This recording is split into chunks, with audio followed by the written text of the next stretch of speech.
हम रघुवंशी राजकुमार हैं, ये हमारी मर्यादा के विरुद्ध है, हम नहीं झुकेंगे। सखियां कहती है महाराज झुकना पड़ेगा, आपको मालूम नहीं है कौन सी जगह है, इसको ससुराल कहते हैं, ससुराल। और ससुराल में तो अच्छे अच्छे लोग झुक जाते हैं महाराज, आपकी क्या बात है, झुकना होगा आपको। राम जी कहते हैं ये हमारी मर्यादा के विरुद्ध है। संतों के सुंदर सुंदर भाव है यहाँ पर। सखियों ने प्रयास किया, राम जी झुकते नहीं हैं। तो किसी ने तो कहा अभी सीता जी ने जयमाला पहना ही नहीं है राम जी, और सखियों ने गीत गाना आरंभ कर दिया। पहनाई जयमाल सिया ने,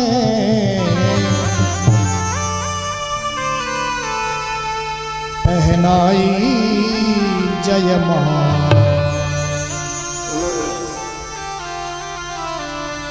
अभी माला सीता जी के हाथ में ही है, पहना ही नहीं है, लेकिन गीत तो गा रही है, पहनाई जयमाल सिया ने पहनाई। संतों का भाव है, राम जी ने देखा माला तो पहना ही नहीं है, और ये कैसे गाती है, कहीं ऐसा तो नहीं हो हम देख नहीं पाए हो और पहना दी हो माला। तो माला को देखने के लिए राम जी का सिर झुका, अपने हृदय में कंठ में देखने के लिए सिर तो झुकाना पड़ेगा ना। राम जी ने थोड़ा देखा कहाँ पहनाई, यूं करके देखे, और संतों ने भाव दिया यहाँ पर। सखियों ने इशारा किया और सीता जी ने राम जी के गले में। बोलिए सियावर रामचंद्र भगवान। दूसरा और भी सुंदर भाव, जब सखियों ने देखा राम जी झुकते नहीं हैं, तो लखन लाल की तरफ इशारा किया।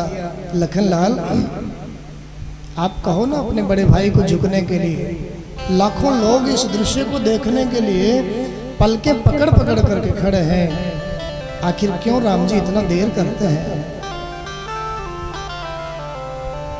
लेकिन राम चरित्र में तो पग पग पर मर्यादा। लखन लाल कैसे कहे बड़े भाई से झुकने के लिए कि आप झुक जाओ। लखन लाल से सखियां कहती हैं, हे लखन लाल, अगर आपने हमारा ये काम कर दिया ना, तो हमारे महाराज की एक बेटी और है, हम आपका भी काम बनवा देंगे। हाँ करवाओ ना ये काम। जिस दृश्य को देखने के लिए लाखों लोग खड़े हुए हैं, कब से पलके पकड़ पकड़ कर। लखन लाल ने सोचा ये तो मनोविनोद की कितनी बातें हैं, लेकिन मुझे कुछ करना चाहिए। लखन लाल ने, संतों का भाव है, उसी मंच पर साष्टांग दंडवत राम जी के चरणों में लेट गए, डंडे की तरह। 8 जगह से किए गए प्रणाम को साष्टांग कहते हैं।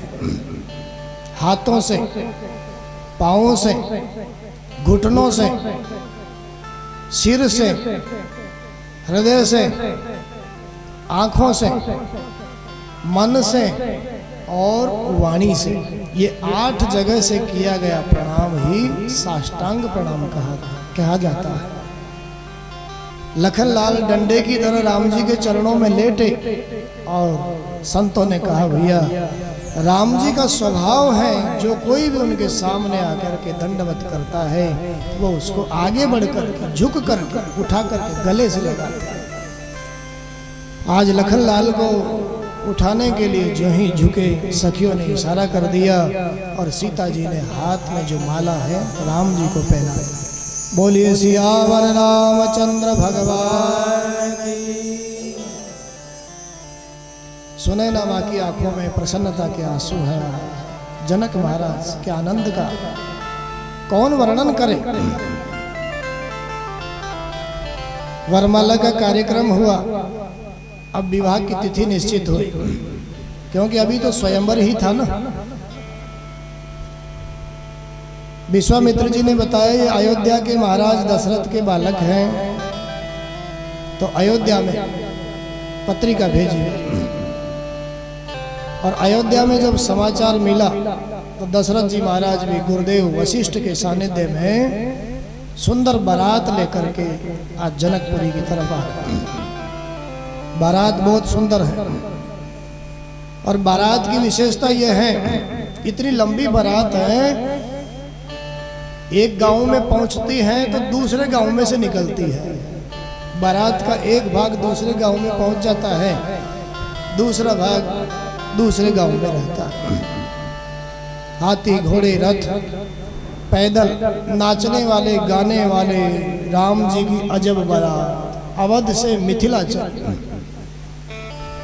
नाचते गाते बजाते सब लोग जा रहे हैं इस बारात में। बड़ी सुंदर बारात। आगे आगे बारात में जो नाच रहे थे ना लोग,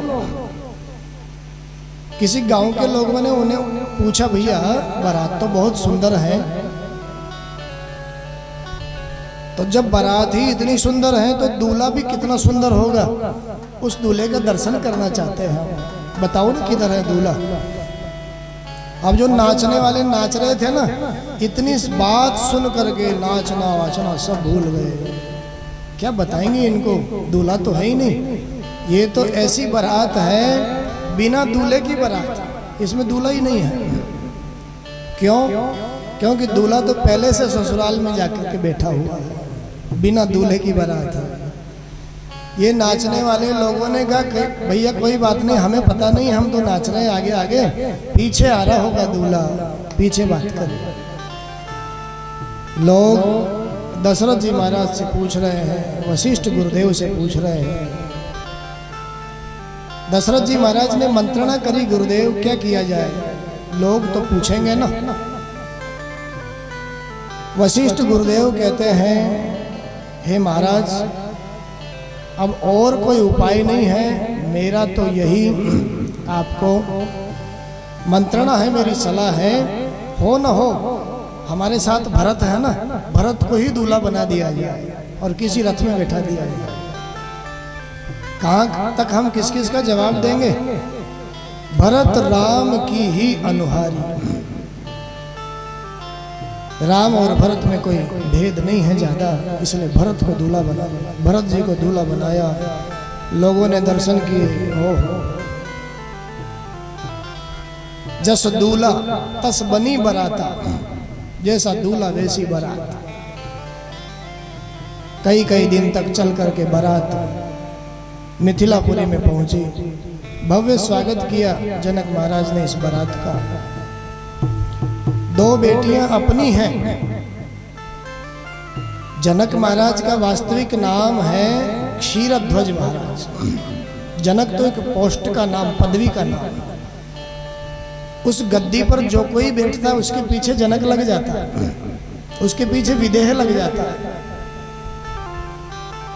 उनका वास्तविक नाम है क्षीरध्वज महाराज। छोटे भाई का नाम कुशध्वज। दो बेटियां छोटे भाई की और दो बेटियां अपनी, सीता और उर्मिला और मांडवी और श्रुतकीर्ति। महाराज जनक को इन चारों बेटियों के लिए दशरथ जी महाराज के बेटे इतने भाए, इतने पसंद आए, एक ही मंडप में एक साथ सब चारों बेटियों का विवाह दशरथ जी महाराज के पुत्रों के साथ में कर दिया। बोलिए भक्तवत्सल भगवान की जय। मिथिलावासी सब आनंद मना रहे हैं इस विवाह उत्सव में। मिथिला की नारियां बारातियों को गालियां गा रही है और गालियां गाते गाते गाते कवि लोग वर्णन करते हैं, गाते गाते गाते राम जी की छवि का दर्शन कर लेती हैं, सिया राम जी की छवि का। और सिया राम जी की छवि का दर्शन करते क्या होता है, दशरथ जी महाराज को गाली देना भूल जाती है, जनक जी महाराज को गालियां देने लग जाती है। ये मिथिला की नारी सीता राम जी की झांकी को देखकर दशरथ जी महाराज को भूल जाती है। कौन दशरथ कौन जनक, देह की सुध बुध भूल जाती है। चारों दूल्हे बने हैं मिथिला नगरी में। आज तो नगरिया निहाल हो गई इन चारों भाइयों को देख करके। गाया कवियों ने, बड़ा सुंदर दर्शन किया। बोले रामचंद्र भगवान की। आज मिथिला नगरिया निहाल सखियां, ओ चारों दूल्हा में बड़का कमाल सखियां, चारों दूल्हा में बड़का कमाल सखियां, चारों दूल्हा में बड़का कमाल सखियां।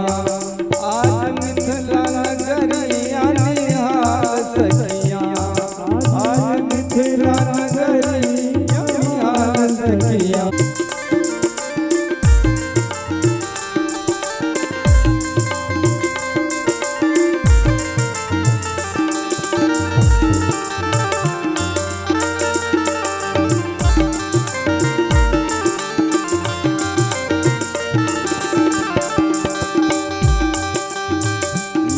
मड़ी मोरिया कुंडल सोए कनवा, माथे मड़ी मोरिया कुंडल सोए कनवा, माथे मड़ी मोरिया कुंडल सोए कनवा।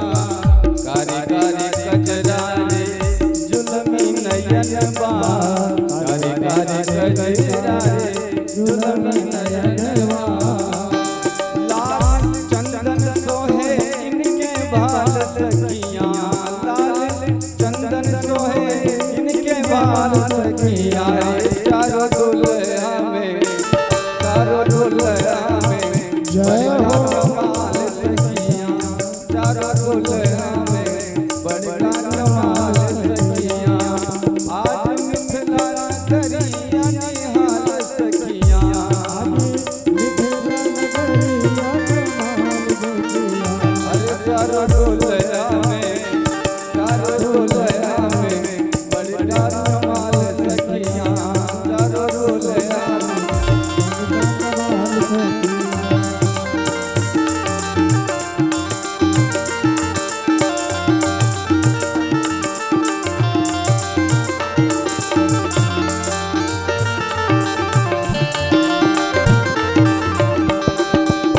सांबर सांबर गोरे गोरे जोड़ी हाँ जहान है, सांबर सांबर गोरे गोरे जोड़ी हाँ जहान है।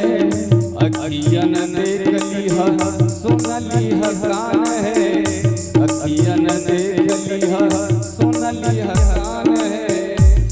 युग युग जोड़ी जिए बेमिसाल सखियां, युग युग जोड़ी जिए बेमिसाल सखियां। रे चारों दुल्हा में, चारों दुल्हा में बड़का कमाल सखियां, चारों दुल्हा में बड़का कमाल सखियां।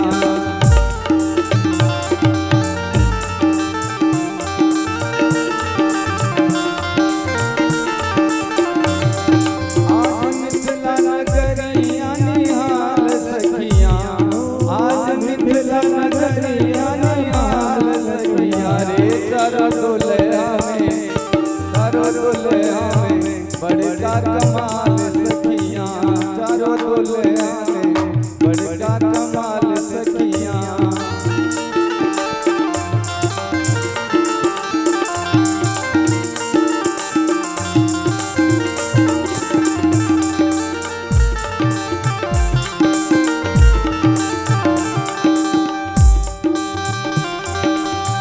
गगन मगन आज मगन धरतियां, गगन मगन आज मगन धरतियां। देख देख दुल्हा जी की सांवरी सूरतियां, देख देख दुल्हा जी की सांवरी सूरतियां। बाल व्रत नर नारी सब बेहाल सखियां, बाल व्रत नर नारी सब बेहाल सखियां। रे चारों दुल्हा में, चारों दुल्हा में बड़का कमाल सखियां, चारों दुल्हा में बड़का कमाल सखियां। अरे चारों दुल्हा में बड़का कमाल सखियां, चारों दुल्हा में बड़का कमाल सखियां। आज मिथिला नगरिया निहाल सखियां,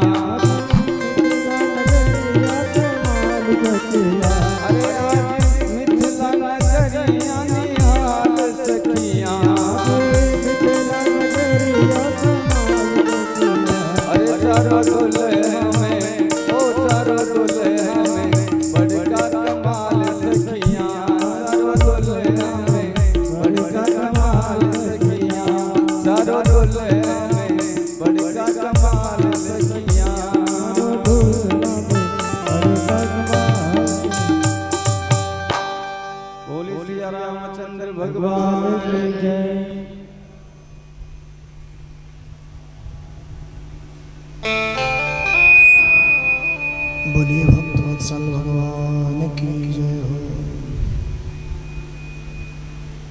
ऐसा आनंद उत्सव मिथिला में सब लोग मना रहे हैं। चारों दशरथ जी महाराज के बेटे दूल्हे बने हुए हैं। कहाँ तक वर्णन करें साहब, साक्षात ब्रह्मा जी आए इस उत्सव को देखने के लिए, इस विवाह को करवाने के लिए ब्रह्मा जी आए अपने लोक से। शिव जी आए, ब्रह्माणी, सावित्री, लक्ष्मी जी सब पधारी। ब्रह्मा जी महाराज आज इस दृश्य को देख देख करके सोच रहे हैं, ओहो मुझसे ज्यादा धन्य शायद शिव जी का ये बेटा जिसका नाम सड़ाना। मेरे तो 8 ही नेत्र है, राम जी के इस विवाह उत्सव को मैं 8 नेत्रों से देख रहा हूँ, लेकिन शिव जी के बेटे कार्तिकेय के तो 12 नेत्र है और 12 नेत्रों से इस उत्सव का आनंद ले रहे हैं। खूब आनंद उत्सव मना। यहाँ पर कई दिन तक बारात को रोका गया। खूब पकवान खिलाए बारात को और बाराती लोग भी आनंद में हैं पकवान खा करके, क्योंकि अयोध्या में तो इनको पकवान ज्यादा कोई मिलते नहीं थे ना। अयोध्या तो वैराग्य की भूमि है, वहाँ तो चिवड़ा के साथ में सतुआ घोल करके लोग पीते हैं, यही बहुत बड़ा पकवान है वहाँ का। तो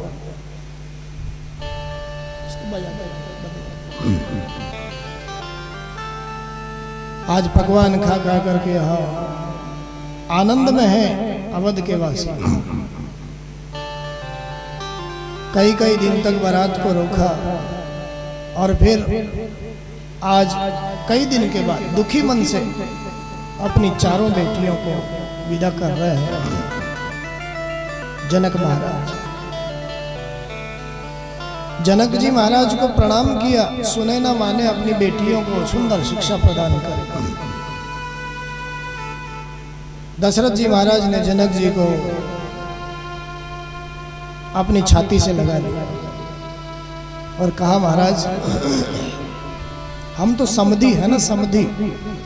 समधी का मतलब जिनकी बुद्धि, सम माने बराबर, धी माने बुद्धि, बराबर विचार हो, बराबर बुद्धि हो, विचार मेल खाते हो, उसका नाम समधी है। आज से हम समधी हैं महाराज। जनक महाराज कहते हैं, महाराज मैं तो बेटी का बाप हूं नहीं, इसलिए मैं तो छोटा हूं महाराज, मुझे तो हमेशा झुकना है। लेकिन दशरथ जी महाराज कहते हैं, नहीं भैया, बेटी का बाप कभी छोटा नहीं होता। बेटे का बाप छोटा हो सकता है, लेकिन बेटी का बाप छोटा नहीं हो सकता। क्यों? क्योंकि देने वाला कभी छोटा नहीं होता। छोटा होता है तो लेने वाला छोटा होता है। तुमने तो 4 बेटियों का दान किया है, आज तुम छोटे कैसे हो सकते हो? अपनी पुत्रियों को समझा बुझा करके जनक महाराज ने हाथ जोड़ करके दशरथ जी से प्रार्थना करी, हे महाराज मैं तो आपसे और कुछ नहीं मांगू, केवल इतनी सी प्रार्थना करूं, ये मेरी बेटियां 4 बेटियां आपको सौंप रहा हूं। आज आपसे केवल इतना सा ही निवेदन है, इनको कभी भी अपनी बहू मत समझना। आपके घर में जाने के बाद इनको बेटियां ही समझना। बेटी समझोगे तो फिर कितना ही बड़ा अपराध भी यदि उनसे हो जाएगा तो आप ध्यान नहीं दोगे, और बहू समझोगे तो फिर बहू और बेटी में तो बहुत फर्क होता है। इसलिए मेरा निवेदन यह है, ये आपकी बहुएं नहीं है, इनको हमेशा अपनी बेटियां ही समझना। दुखी मन के साथ बारात को विदा किया, बहुत सारा सामान दिया। अयोध्या के लोग कहते हैं इतनी मणियां जनक महाराज ने दी राम जी के विवाह में, उन मणियों को अयोध्या के बाहर ही रख दिया गया। आज भी मणि पर्वत के नाम से अयोध्या के बाहर में पर्वत है। तीनों माताओं ने अवध में चारों बहुओं का, बेटियों का स्वागत किया, आरती सजाई, आरती उतारी।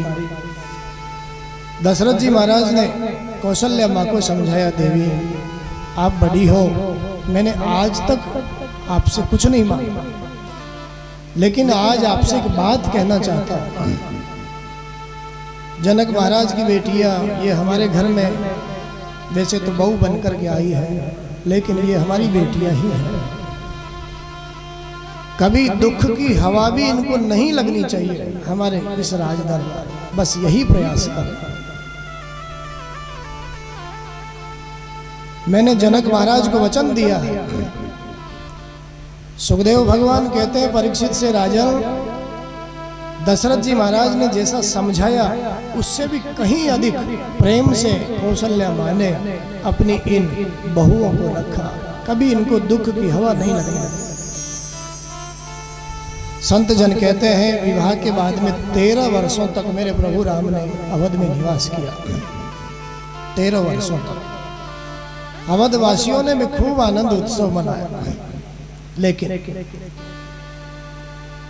संत जन कहते हैं भैया कभी कभी ज्यादा खुशी को भी नजर लग जाती है। हमारे जीवन में कभी कभी ज्यादा प्रसन्नता आ जाती है, ज्यादा खुशी आ जाती है, तो ज्यादा खुशी को भी कभी कभी नजर लग जाती है। आज अयोध्या में भी ऐसा ही हुआ। 13 वर्षों तक उत्सव मनता रहा और दशरथ जी महाराज कल राम जी को राजा बनाना चाहते हैं। देवताओं को चिंता हुई, हो विघ्नेश्वरी देवी को भेजा, मंथरा की बुद्धि में प्रवेश कर लिया और मंथरा के माध्यम से कैकेयी माँ की बुद्धि को बिगाड़ दिया। ये सबरी रास्ता बुहार रही है, क्योंकि उनके गुरुदेव ने कहा बेटी इस रास्ते को बुहारते रहो, मेरा विश्वास है जरूर वो राम एक दिन आएंगे तुम्हें दर्शन देंगे। राक्षसों ने, असुरों ने बड़ा आतंक फैला रखा है। मेरे प्रभु राम ने सोचा यदि मैं राजा बन जाऊंगा तो कैसे जाकर के दंडकारण्य के वासी जो वनवासी है, ऋषि मुनि है, उनका दुख दूर करूंगा, वो सबरी माँ को कैसे दर्शन दूंगा। आज राम जी की प्रेरणा से कैकेयी माँ ने, दशरथ जी महाराज राम जी को राजा बनाना चाहते हैं, लेकिन कैकेयी माँ ने 2 वरदान मांगे, रात्रि में ही मांगना। महाराज मेरे 2 वरदान आपके पास में धरोहर के रूप में, थाती के रूप में पड़े हुए हैं, मैं इस समय उनको मांगना चाहती हूँ। मांगिए ना, ये तो प्रसन्नता का समय है, कल मेरा राम राजा बनेगा, इससे ज्यादा प्रसन्नता का समय मेरे लिए और कुछ हो ही नहीं सकता। लेकिन दशरथ जी महाराज को क्या मालूम कैकेयी माँ क्या मालूम। 2 वरदान मांगे। पहला वरदान मेरे भरत को राजतिलक, और दूसरा वरदान तापस वेश विशेष उदासी, 14 बरस राम बनवासी। पहला वरदान भरत को राज टीका, और दूसरा वरदान 14 वर्ष तक राम तपस्वी वेश में वन को जाओ। दशरथ जी महाराज ने रात भर खूब समझाया, देवी मेरी नज़र में किसी बालक के प्रति, किसी पुत्र के प्रति कोई भेद नहीं है, राम बड़े हैं, मेरे घर की परंपरा है, इसलिए मैंने राम जी को राज तिलक करने की योजना बनाई। कोई बात नहीं है, राम राज्य का भूखा नहीं है, तुम अपने भरत को राजा बनाओ, लेकिन राम को कम से कम वनवास तो मत दो। बहुत समझाया, लेकिन कैकेयी माँ प्रेरणा ठाकुर जी की है, नहीं समझ में आया। प्रातः काल हुआ, सारे अवध में समाचार फैल गया, अवध की प्रजा विद्रोह करने लग गई, हम नहीं रहेंगे यहाँ, राम अगर वन जाएंगे तो वन ही हमारी अयोध्या होगी। राम जी ने प्रजा को समझाया, दशरथ जी महाराज तुम्हारे राजा हैं, आज राजा के जीवन में असमंजस है, ऐसे समय में तुम्हें उनका सहयोग करना चाहिए, विद्रोह नहीं करना चाहिए। लखनलाल भी नहीं माने, सीता जी भी नहीं माने। तपस्वी वेश में राम लक्ष्मण सीता तीनों वन को निकले। दशरथ जी महाराज ने सुमंत्र से कहा, भैया कोई बात नहीं है, कैकेयी की अगर इच्छा है तो मेरे राम को 14 दिन वन दिखा करके फिर वापस लौटा कर लेकर के आ जाए। राम के बिना मेरे प्राण संभव नहीं है। राम जी चले वन को, अयोध्या के लोग भी साथ में हो रही, धिक्कारने लगे सब कैकेयी माँ को, मंथरा को। आगे तमसा नदी के किनारे शयन किया रात्रि के समय, और प्रातःकाल जल्दी उठ करके मेरे प्रभु राम ने लक्ष्मण सीता और सुमंत्र के साथ तमसा नदी के किनारे सबको सोता हुआ छोड़ दिया। आगे बढ़े, निषाद राज गुह से भेंट हुई। केवट ने मेरे प्रभु राम को पार किया, गंगा पार लगा। तमसा नदी के किनारे सोते हुए अवधवासी लौट करके आए, राम जी नहीं मिले। केवट ने चरण धोने की हट कर लिया, मेरे प्रभु ने आज उसकी हट को पूरा किया, क्योंकि प्रभु का स्वभाव है, राम जी का स्वभाव है, भगवान का स्वभाव है, अपना मान टले टल जावे, लेकिन भगत का मान न टलते देखा। गंगा पार करवाई केवट ने। राम जी कुछ देना चाहते हैं, लेकिन केवट ने कहा, हे प्रभु आप मेरे घाट पर आए हैं, आज मैंने उतारा है पार, कभी मैं भी कर्म के अनुसार आपके घाट पर आऊं तो आप भी मुझे बस भव सागर से पार उतार दें, और मुझे कुछ नहीं चाहिए। आगे फिर भारद्वाज ऋषि के यहाँ पधारे, अत्रि मुनि के यहाँ पधारे। अनुसुईया माँ ने सीता जी को रामचरितमानस में विस्तार से पतिव्रता धर्म का उपदेश किया, कुछ वस्त्र भेंट किए। भारद्वाज ऋषि से राम जी ने पूछा, हमारे रहने के लिए स्थान बताइए महाराज। भारद्वाज ऋषि ने पंचवटी स्थान बताया, वहां पर्णकुटी बना करके रहते हैं मेरे राम जी। लखनलाल ने पर्णकुटी बनाई, और पंचवटी पर अभी रहने ही लगे थे, रावण की बहन शूर्पणखा आई, सुंदर माया का रूप बना करके। लेकिन मेरे परमात्मा को तो माया का बनावटी रूप पसंद नहीं है ना। परमात्मा को तो निर्मल मन जन सो मोई पावा, मोई कपट छल छिद्र न भावा। माया का वेश बना करके आई सुंदर। राम जी से विवाह करना चाहती हैं, राम जी ने लखनलाल के पास भेज दिया। लखनलाल ने फिर राम जी के पास में भेज दिया, और सीता जी को कारण जान करके शूर्पणखा सीता जी को खाने के लिए दौड़ी। तब तक लखनलाल ने अपने बाण के कोटी से नाक और कान दोनों काट दिए।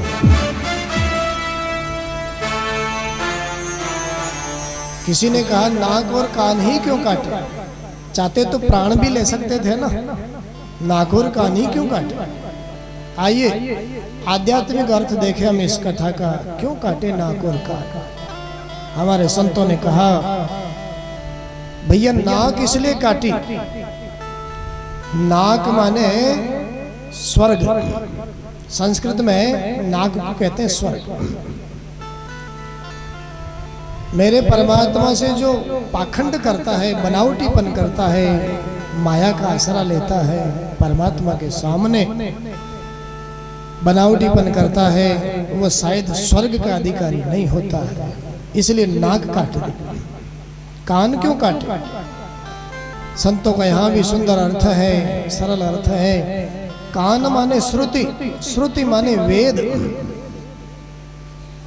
जो परमात्मा से भी बनावटीपन करता है, परमात्मा से भी माया करता है, दिखावा करता है, भैया वो मानो वेद का भी अधिकारी नहीं है, इसलिए कान काट दिया।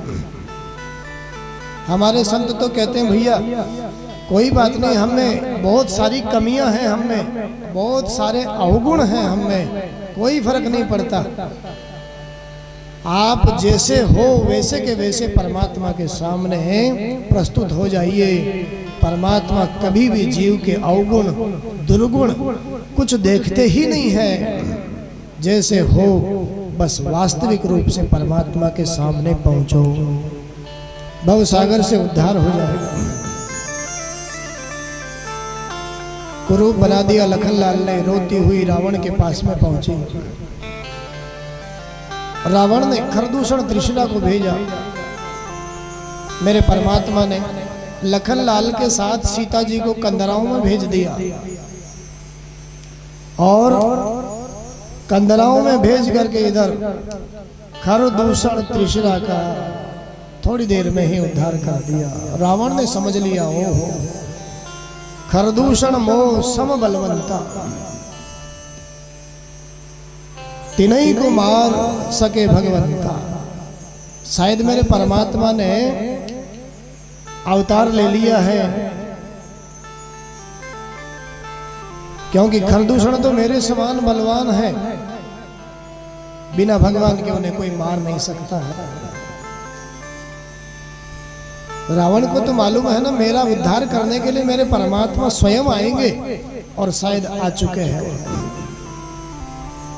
आज रावण ने मारीच का सहारा लेकर के सोने का मृग बना करके उसको भेजा, और साधु का जोगी का वेश बना करके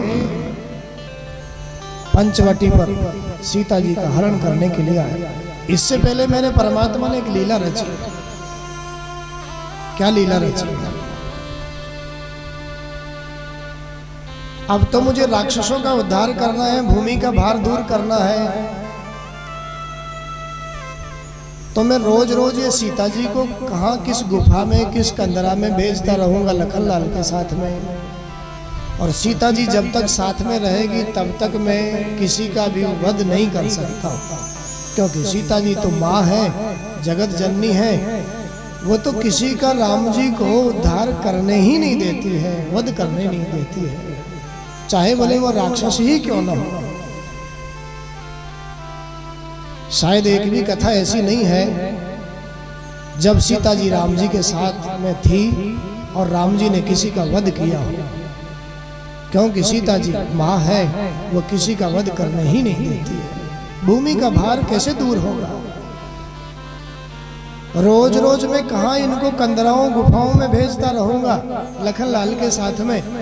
आज सीता जी से एकांत में एक बात कही राम जी ने, देवी मैं कुछ नर लीला करना चाहता हूं, इसके लिए तुम्हें अग्नि में निवास करना होगा, कुछ समय के लिए तुम अग्नि में निवास करो। कब तक? मैं जब तक निशाचरों का इस भूमि से नाश नहीं कर दूं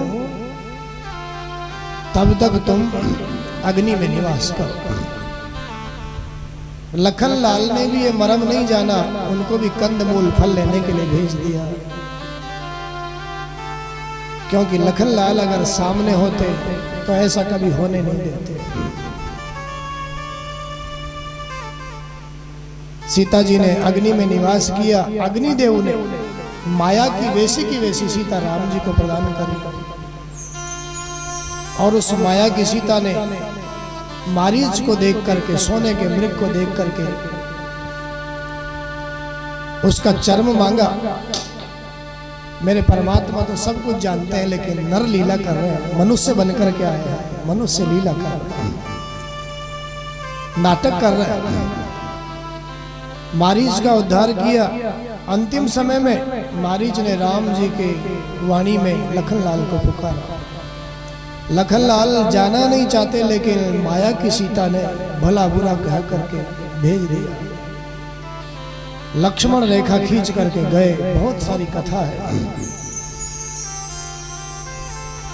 रावण साधु का वेश बना कर क्या और उस रेखा को पार नहीं कर पाया। भिक्षा मांगी सीता जी ने, उस रेखा को पार करके भिक्षा देना चाहा, तब तक रावण ने हरण कर लिया। कथा शिक्षा देती है यहाँ पर हमारे जीवन में बहुत सारी मर्यादाएं हैं, वैसे तो सभी के जीवन में है, लेकिन नारियों के लिए और भी ज्यादा मर्यादा है। हर जगह से नारी मर्यादा में बंधी हुई है। हमारे संत शास्त्र कहते हैं नारी जितनी ज्यादा मर्यादा में रहती है उतनी ही ज्यादा सुरक्षित रहती है, मर्यादा को पार करती है उतनी ही ज्यादा असुरक्षित हो जाती है।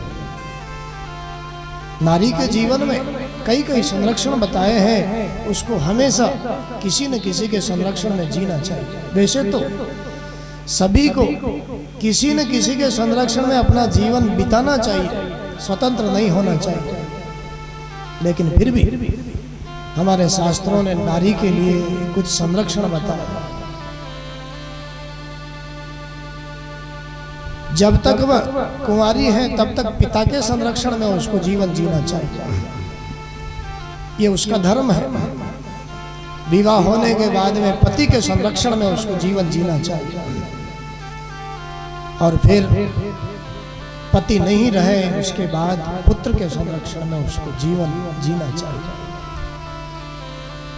वैसे तो हम सबको ही अपना जीवन ठाकुर जी के संरक्षण में जीना चाहिए, स्वतंत्र नहीं जीवन जीना चाहिए। आज मर्यादा की रेखा पार करी रावण अपना वास्तविक रूप दिखा करके हरण करके ले गया। जटायु जी महाराज ने बचाना चाहा लेकिन पंख काट दिए। धन्य है इस भारत भूमि के वह पक्षी भी धन्य है उस समय के, कहाँ तक वर्णन करें उनकी दयालुता का, सहानुभूति का। आज दूसरे देश का आतंकी राजा हमारे देश की बहू का हरण करके ले जा रहा है, अपने प्राण न्यौछावर कर दिए भले ही, लेकिन घर में नहीं घुसे, कायरता नहीं दिखाई, डट करके मुकाबला किया। धन्य इस प्राचीन भारत के पक्षियों को धन्य है, पशुओं को धन्य है।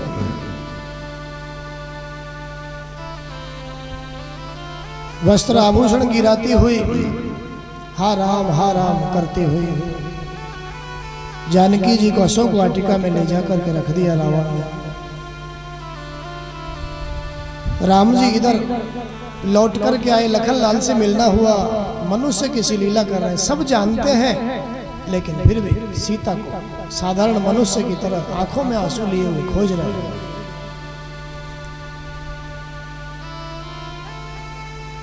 हनुमान जी महाराज के द्वारा सुग्रीव जी से मित्रता हुई, अग्नि के समक्ष मित्रता करी, कबंध का उद्धार किया। बीच में सबरी माँ जो रास्ता बुहार रही थी,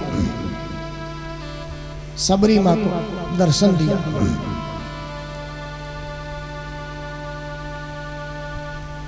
बहुत सारे आश्रम वहां पर है, पंपा सर पर बहुत सारे आश्रम, और सबने अपने अपने आश्रमों को सजाया है। ब्राह्मणों ने, ऋषियों ने, मुनियों ने, ज्ञानियों ने। आज राम आएंगे, हमारे घर में आए, हमारे घर में आए। सबरी को तो कोई आज उस रास्ते की तरफ देखने भी नहीं देता है। तुम्हारी दृष्टि से ये रास्ता अपवित्र हो जाएगा, क्योंकि तुम नीच कुल में उत्पन्न हुई हो। आज हमारे राम आएंगे, इस रास्ते में दिखाई मत देना। सुखदेव भगवान कहते हैं, परीक्षित मेरे प्रभु राम आए और इन ज्ञानियों के, इन पवित्र लोगों के आश्रमों की तरफ झांके भी नहीं, और सबरी माँ के आश्रम में सीधे पहुंचा। सबरी के आश्रम पगधारा। सबरी की प्रार्थना पर पंपा सर का जल पवित्र किया मेरे प्रभु ने, और फिर नवधा भक्ति का उपदेश यहाँ सबरी माँ को कर दिया। सबरी माँ को नवधा भक्ति का उपदेश किया, प्रेम से जो भोग पवाया वो भोग पाया, तृप्त हुए। सुग्रीव से मित्रता हुई। सुग्रीव ने अपनी कहानी सुनाई, मेरे जीवन में ये समस्या है प्रभु, बाली का अहंकार दूर करने के लिए मेरे प्रभु ने बाली का उद्धार कर दिया। क्योंकि सुग्रीव राम जी की शरण में आ चुका है और बाली अपने अहंकार के कारण जो राम जी की शरण में आ चुका है उसको भी मारना चाहता है। मेरे राम को ये सहन नहीं है। सब कुछ सहन करते हैं लेकिन अपने भक्त के जीवन पर कोई कष्ट हो वो सहन नहीं करते।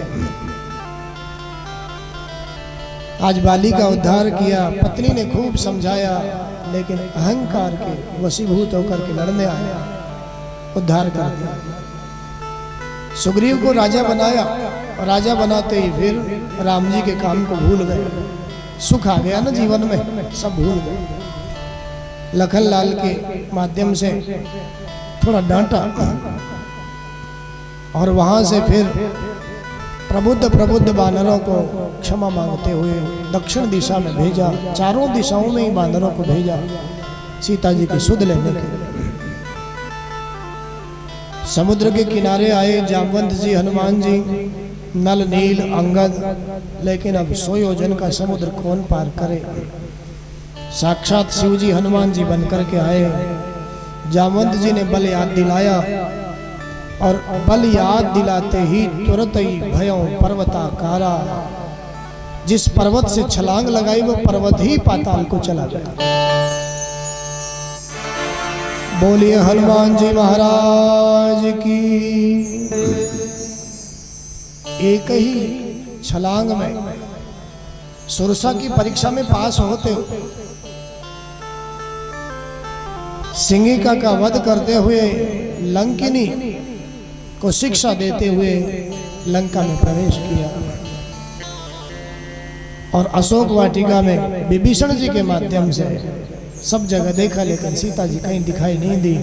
विभीषण जी के घर को देखा। रामायुधयं कित गृह शोभा बरणी न जा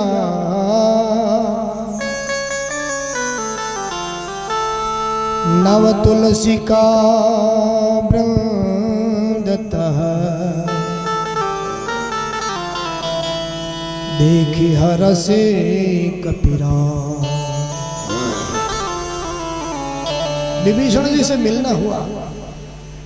हनुमान जी कहते हैं विभीषण जी से, है विभीषण जी माता जी का पता बताओगे क्या।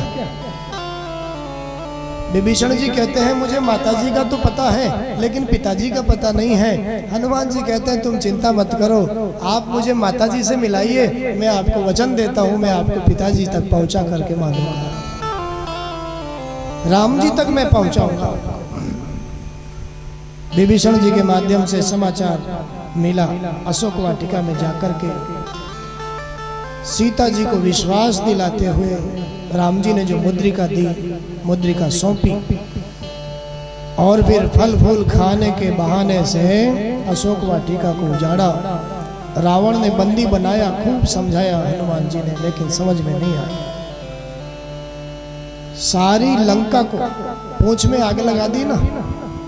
अब उसको क्या पता बेचारे को कि पूंछ कौन है, वो तो साधारण पूंछ समझ रहा है। सारी लंका जल गई उसकी, तेल रुई कपड़े सब लपेट दिया, पूंछ में आग लगा दी। उसको क्या पता ये पूंछ कौन है, वो तो साधारण पूंछ समझ रहा है। पूंछ में तो पार्वती है ना, पार्वती। शिव जी हनुमान जी बनकर के आए तो पार्वती जी उनकी पूंछ बनकर के आई। पार्वती जी तो वैसे ही नाराज हो रही थी पहले ही रावण से, क्योंकि अपने लिए शायद लंका बनवाई और रावण गृह प्रवेश करवाने के लिए आया और दक्षिणा में उस लंका को ही मांग करके ले गए। तो पार्वती जी तो वैसे ही नाराज थी पहले से ही। आज आग और लगवा दी, जिस पूंछ में पार्वती है उसमें आग लगवा दी। सारी की सारी सोने की लंका जल करके राख हो। नहीं तो कहीं सोना कोई आग से जलता है क्या। सोने को तो जितना आग में तपाओ उतना ही निखरता है, लेकिन ये तो लंका सोने की जल गई सारी। सोने की लंका जला करके आज चूड़ामणि लेकर के पूंछ बुझा करके आए, राम जी ने उठा करके गले से लगाया। बानरी सेना को इकट्ठा करके समुद्र पे पुल बनाया गया और फिर सारी सेना लंका में आई, रामेश्वर की स्थापना हुई। रामेश्वर की स्थापना हुई, लंका में आए। रावण भी कितना समझदार, भगवान का द्वारपाल, बैकुंठ का द्वारपाल है, सब मालूम है मेरे परमात्मा मेरा उद्धार करने के लिए आए। 1 लाख पूत 1.25 लाख नाती, मेरा तो उद्धार करने मेरे भगवान आए ही हैं, लेकिन मेरे परिवार के लोग जिनका खान पान ठीक नहीं है, जिनका रहन सहन ठीक नहीं है, जिनकी बोली भाषा ठीक नहीं है, इनका उद्धार कैसे होगा।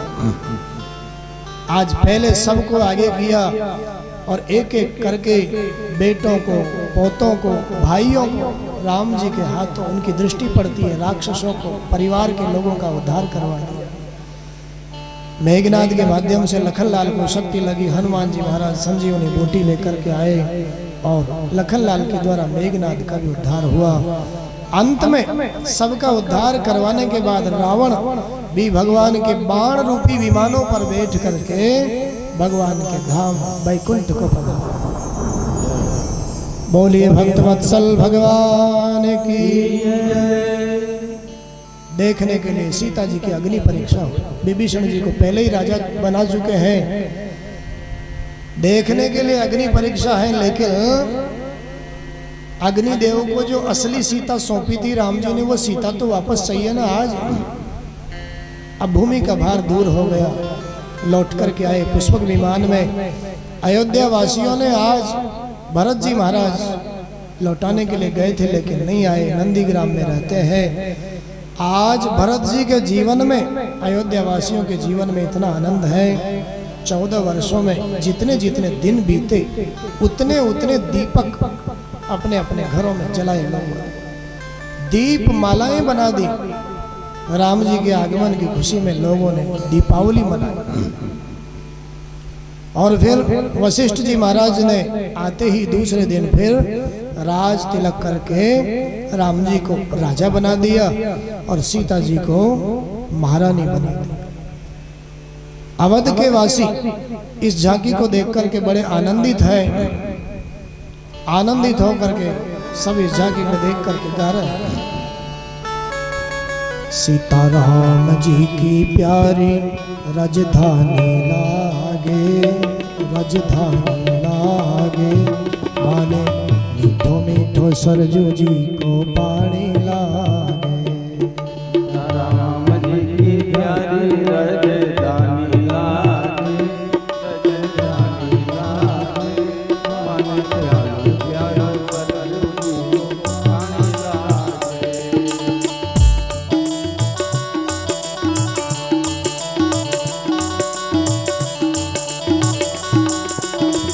जय हो।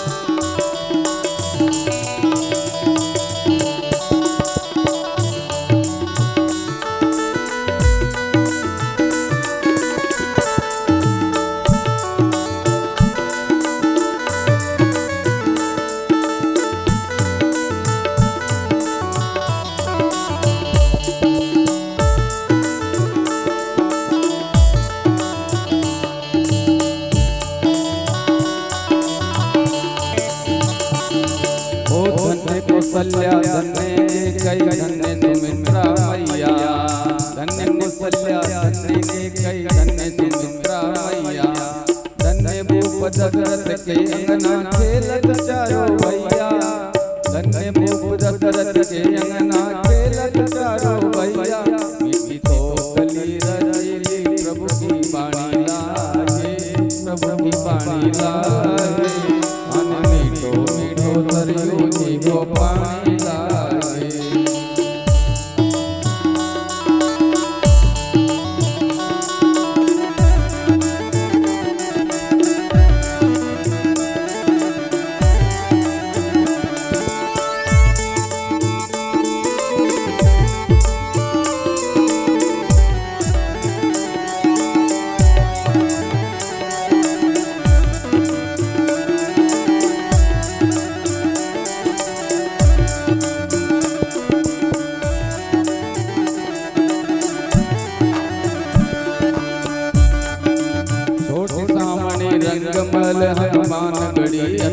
सुंदर, छोटी छावनी रंग महल हनुमान गढ़ी अति सुंदर।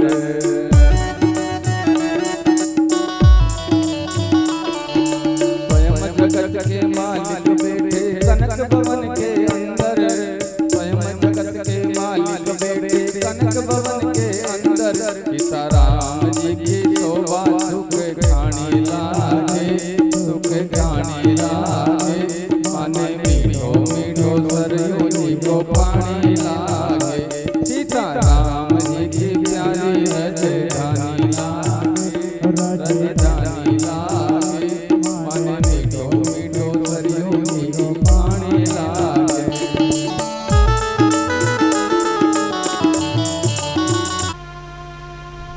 विघ्नेश्वरी देवी को भेजा, मंथरा की बुद्धि में प्रवेश कर लिया और मंथरा के माध्यम से कैकेयी माँ की बुद्धि को बिगाड़ दिया।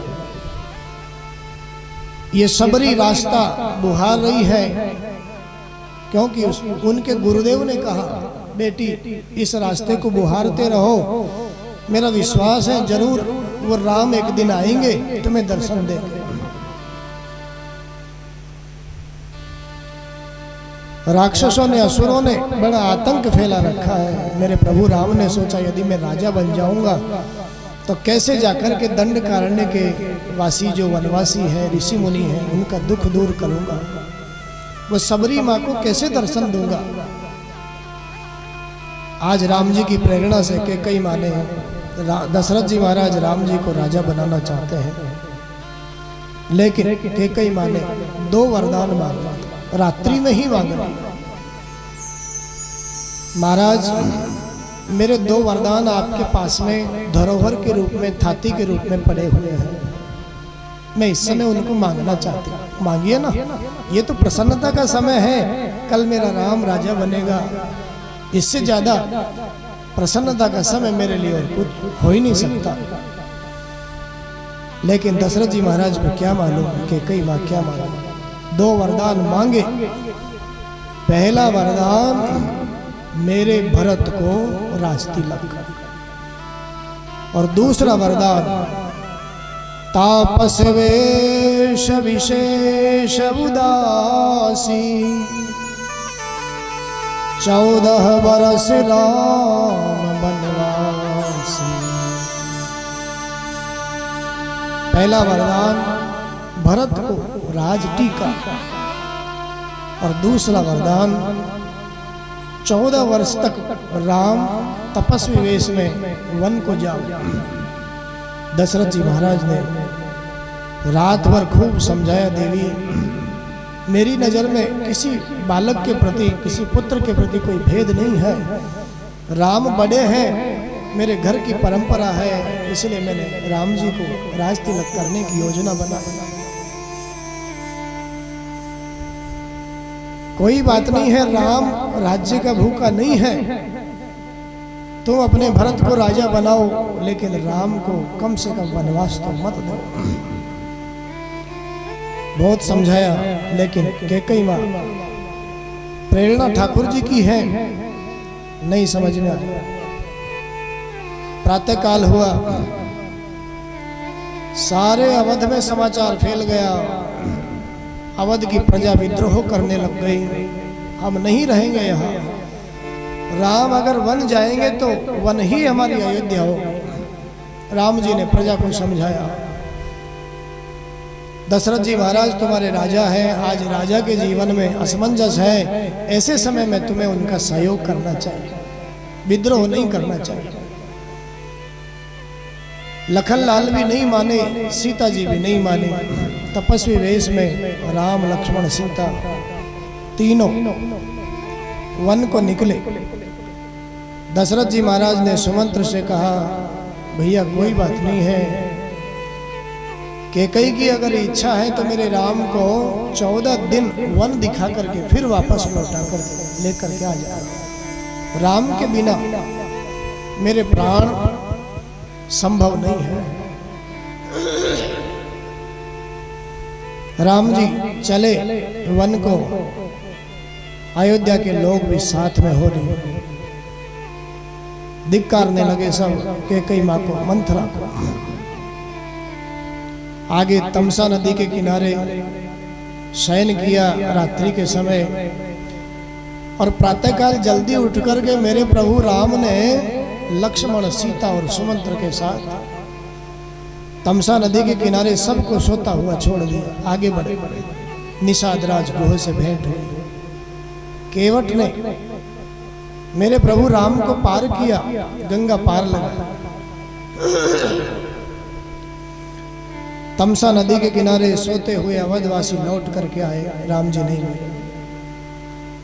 केवट ने चरण धोने की हट कर लिया।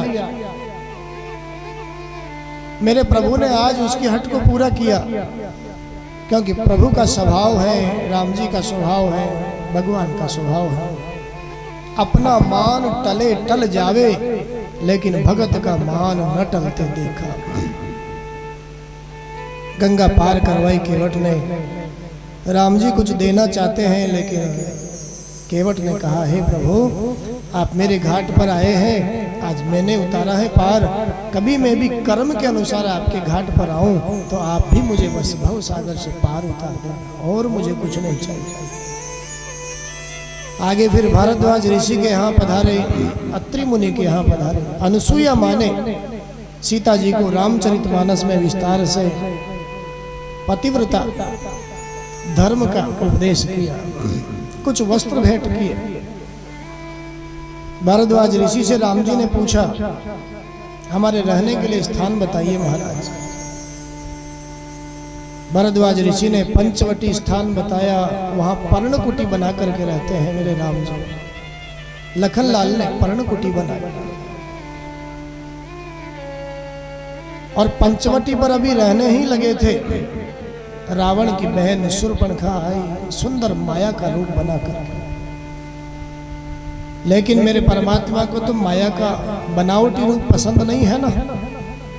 परमात्मा को तो निर्मल मन जन सो मोई पावा, मोई कपट छल छिद्र न भावा। माया का वेश बना करके आई सुंदर। राम जी से विवाह करना चाहती हैं। राम जी ने लखनलाल के पास भेज दिया, लखनलाल ने फिर राम जी के पास में भेज दिया। और सीता जी को कारण जान करके शूर्पणखा सीता जी को खाने के लिए दौड़ी। तब तक लखनलाल ने अपने बाण के कोटी से नाक और कान दोनों काट दिए।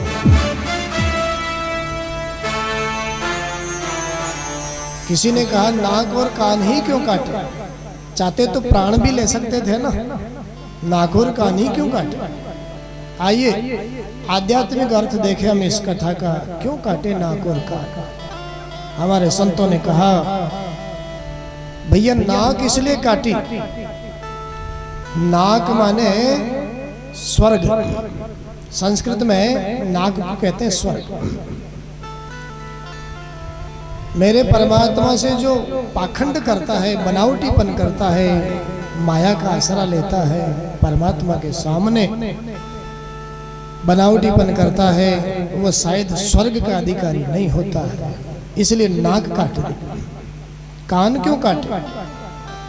संतों का यहाँ भी सुंदर अर्थ है, सरल अर्थ है। कान माने श्रुति, श्रुति माने वेद। जो परमात्मा से भी बनावटीपन करता है, परमात्मा से भी माया करता है, दिखावा करता है, भैया वो मानो वेद का भी अधिकारी नहीं है, इसलिए कान काट दिया। हमारे संत तो कहते हैं, भैया कोई बात नहीं, हमें बहुत सारी कमियां हैं, हमें बहुत सारे अवगुण हैं, हमें कोई फर्क नहीं पड़ता। आप जैसे हो वैसे के वैसे परमात्मा के सामने प्रस्तुत हो जाइए। परमात्मा कभी भी जीव के अवगुण दुर्गुण कुछ देखते ही नहीं है। जैसे हो बस वास्तविक रूप से परमात्मा के सामने पहुंचो, भव सागर से उद्धार हो जाएगा। कुरूप बना दिया लखनलाल ने, रोती हुई रावण के पास में पहुंची। रावण ने खरदूषण तृष्णा को भेजा, मेरे परमात्मा ने लखन लाल के साथ सीता जी को कंदराओं में भेज दिया और कंदराओं में भेज करके इधर खरदूषण त्रिशरा का थोड़ी देर में ही उद्धार कर दिया। रावण ने समझ लिया, ओ खरदूषण मोह सम बलवंता, तिन्हीं को मार सके भगवंता। शायद मेरे परमात्मा ने अवतार ले लिया है, क्योंकि खरदूषण तो मेरे समान बलवान है, बिना भगवान के उन्हें कोई मार नहीं सकता है। रावण को तो मालूम है ना, मेरा उद्धार करने के लिए मेरे परमात्मा स्वयं आएंगे, और शायद आ चुके हैं। आज रावण ने मारीच का सहारा लेकर के सोने का मृग बना करके उसको भेजा, और साधु का जोगी का वेश बना करके पंचवटी पर सीता जी का हरण करने के लिए आया। इससे पहले मेरे परमात्मा ने एक लीला रची। क्या लीला रची? अब तो मुझे राक्षसों का उद्धार करना है, भूमि का भार दूर करना है, तो मैं रोज रोज ये सीता जी को कहाँ, किस गुफा में, किस कंदरा में भेजता रहूंगा लखन लाल के साथ में। और सीता जी जब तक साथ में रहेगी तब तक मैं किसी का भी वध नहीं कर सकता, क्योंकि सीता जी तो माँ है, जगत जननी है। वो तो किसी का राम जी को उद्धार करने ही नहीं देती है, वध करने नहीं देती है, चाहे भले वो राक्षस ही क्यों ना हो। शायद एक भी कथा ऐसी नहीं है जब सीता जी राम जी के साथ में थी और राम जी ने किसी का वध किया हो, क्योंकि सीता जी माँ है, वो किसी का वध करने ही नहीं देती है। भूमि का भार कैसे दूर होगा? रोज रोज मैं कहाँ इनको कंदराओं गुफाओं में भेजता रहूंगा लखन लाल के साथ में। आज सीता जी से एकांत में एक बात कही राम जी ने, देवी मैं कुछ नर लीला करना चाहता हूं, इसके लिए तुम्हें अग्नि में निवास करना होगा। कुछ समय